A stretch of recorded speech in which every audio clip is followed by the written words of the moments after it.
বড় বড় stylish hair stylish আমার ভিডিও হয়ে তারপরে তুমি খুব বড় হেয়ার স্টাইলিশ না জানিস? এই তোমার তো ঘেটে যাচ্ছে জানো না। দেখো বন্ধুরা কত ওর সাজের নেশা। হ্যাঁ, স্নান করে উঠে মানুষ পড়তে বসে।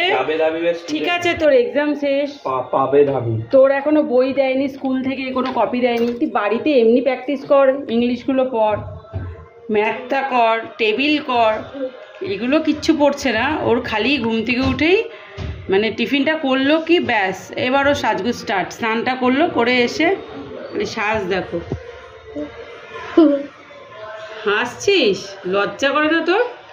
এ পাশে এরকম দেখি, ওই পাশটা দেখি, চুলটা এ পাশের স্টাইলটা এটা, আর ও পাশেরটা দেখি।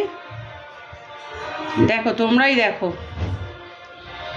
তোমাদের সঙ্গে আমি ভিডিওটা শেয়ার করলাম, তোমরা দেখো কে ভাই সাজে এরম টাইমে, একটু তোমরাই বলো।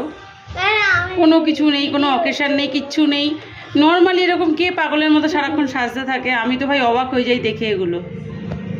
না, আমি এত সাজি না, তুই আমার মেয়ে হয়ে এত সাজগুজ কিসের রে? আমি তো সাজতে পছন্দই করি না। তোমার পারফিউম পছন্দ, আমার সাজ পছন্দ। ও আচ্ছা, আমার পারফিউম পছন্দ, তোর সাজ পছন্দ। ঠিক আছে, চল সাজ তাহলে। ভাগাভাগি করে নেবো দুটো। ঠিক আছে, সাজ তাহলে।